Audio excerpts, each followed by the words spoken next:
Hi there. Slightly decaffeinated today. I went for hot chocolate instead of a mocha.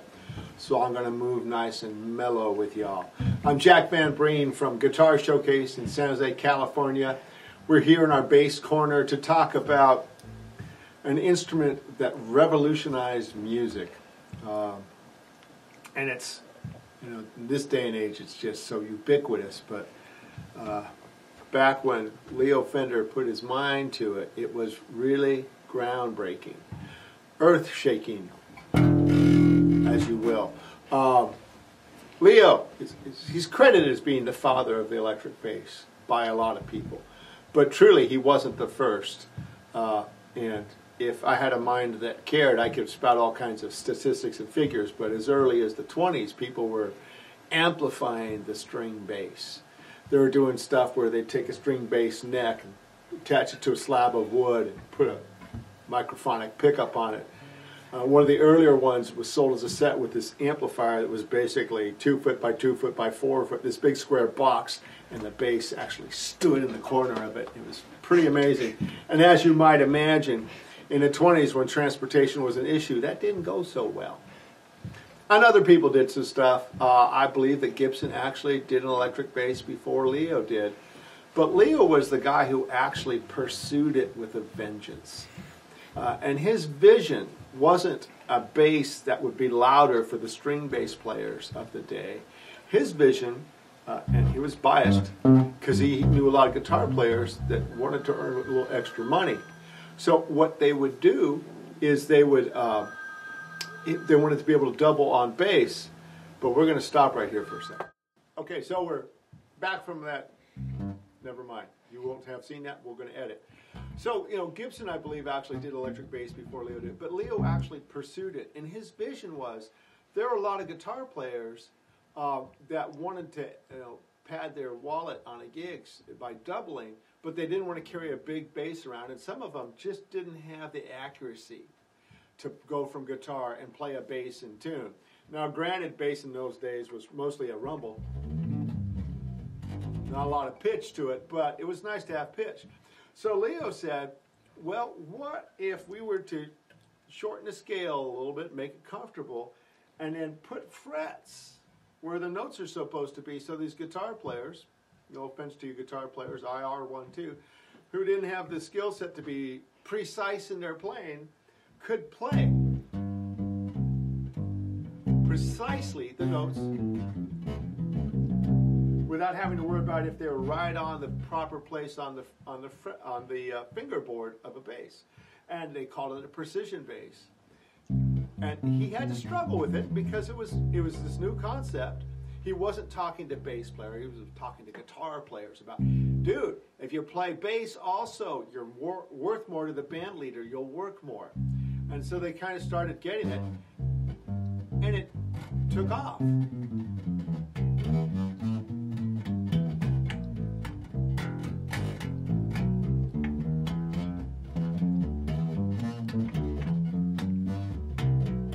It became a real vibrant sound, and it pushed the bass more to the forefront, especially when you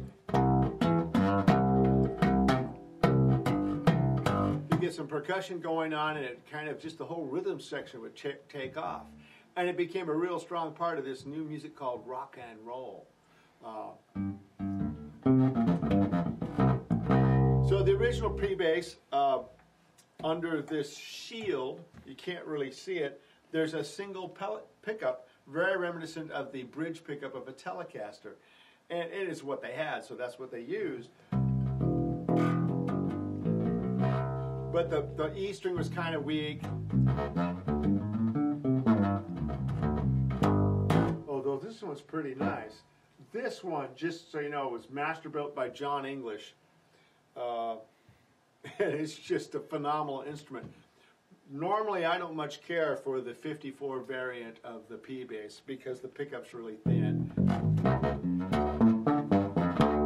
But this one's pretty special. But anyway, I digress. So they decided they needed to improve it.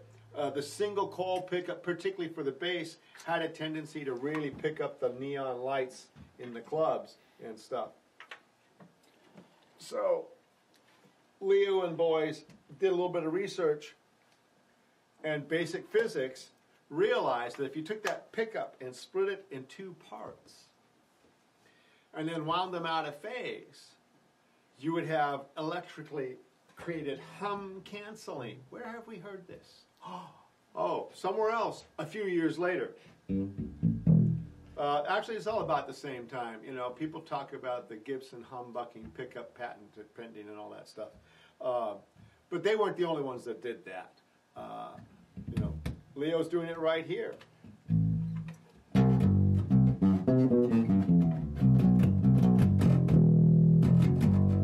The neck is a little bit flatter, a little bit wider, a little bit easier to get around. And there's that E string. So this is the P bass, as we've kind of known to come and love it. It came out about 56, right in that era, 55, 56. And it's gone through a lot of iterations over the years, but essentially it's known for this split pickup right in the fundamental range.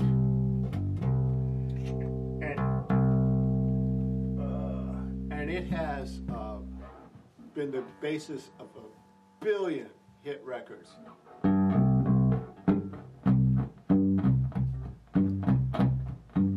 Right?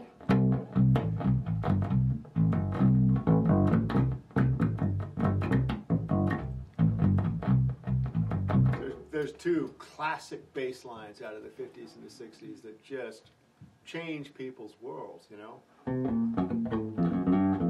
Jameson played, you know, more soul and groove with one finger than any of these guys today. You know, he's still the guy that true bass players look to when they want to get inspired as to what can be done with the instrument.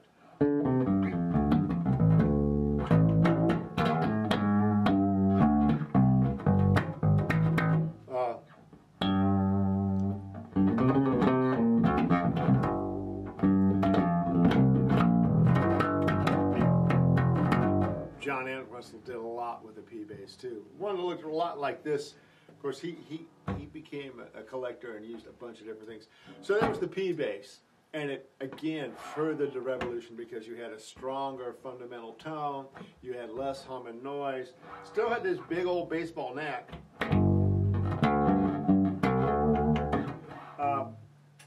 And Leo wanted to reach out further, so around in 60 he started experimenting a little bit more. He'd come out with the Jazzmaster and the Jaguar, which had the offset waist design, which was oh so fashionable. And he carried that over into his bass line with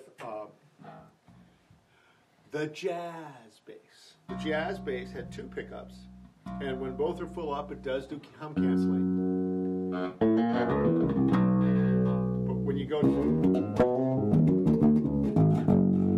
the bridge pickup, you can get some really neat growly tones. When you go to the neck pickup. So while it isn't as fat and punchy as the Precision for some people, it has a lot broader tone characteristics. Can you do it? Hello.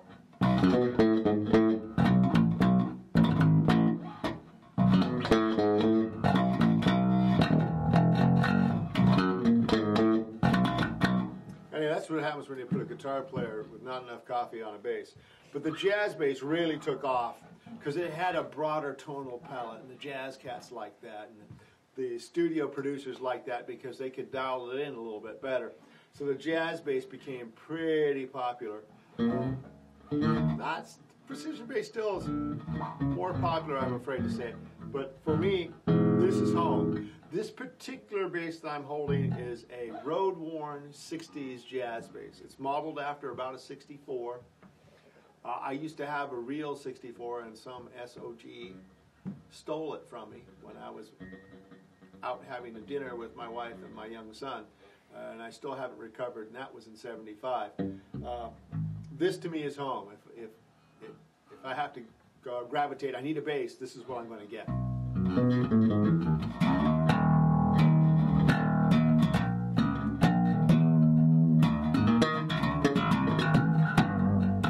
Just the There's all kinds of cool stuff. So that's pretty much the transgression or the transmutation of the Fender bass. From the P bass and the jazz, they went off and did a lot of other variations on the theme. They went to active electronics. They went to noiseless pickups. They went to a 5-string. They actually did a 5-string back in the 60s.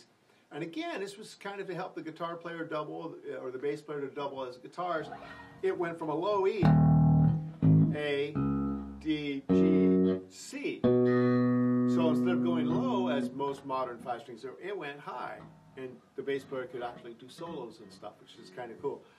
My main man, Jacob Kinsinger, carries a 5-string E to C with him, as well as his Fender Jazz B to G, because he likes to go up there, and he's really good at it. If you get a chance to see Jake Kinsinger playing sometime, go do it. It'll kind of change your world a little bit.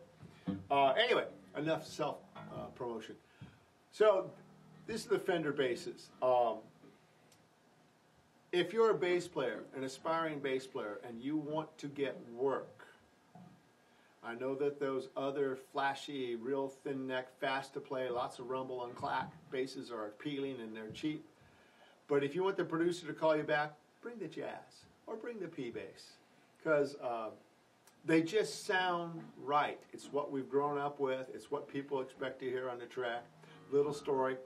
I can tell it. I won't mention the guy's name because I haven't asked him for permission to publicly disclose the story, though he goes all around telling people this. But he's world-renowned session cat. He does around 1,000 sessions a year. Okay, yeah, that's right. And of those 1,000 sessions, probably 300 to 400 of them hit the top 10. So he knows what he's doing. And once upon a time, he was working with all those frou-frou boutique bass companies. You know, you've seen the name, and this cat had built him, dealer net, personal cost, $15,000 bass, exactly to his spec. And he'd gone into one of his sessions, and they tried for 3 hours to get the track, and it just wasn't happening. And it was in L.A., and it was hot, and it was muggy, and people, tempers were soaring. And the producer was in the control room trying to, coerce this beauteous sound out. It just wasn't happening. He looked over in the corner, and there was a Fender Squier Affinity jazz bass. Now, Squier Affinity is one step up from the absolute cheapest bass Fender makes. It's made in I don't know where, East, Pacific Rim. And he said, "Play this." So this guy goes, okay, and he put down his 15,000 personal customized every bell and whistle bass inside, and he plugged in this bass that we currently sell for $200 street. It's a $200 buy it anywhere in the country bass. Plugged it in, one take, had the track. It's a jazz bass. Okay, I'm being a little bit more than arrogant here, but if it ain't happening for you, pick up the jazz bass, turn it on, run the board flat, and play.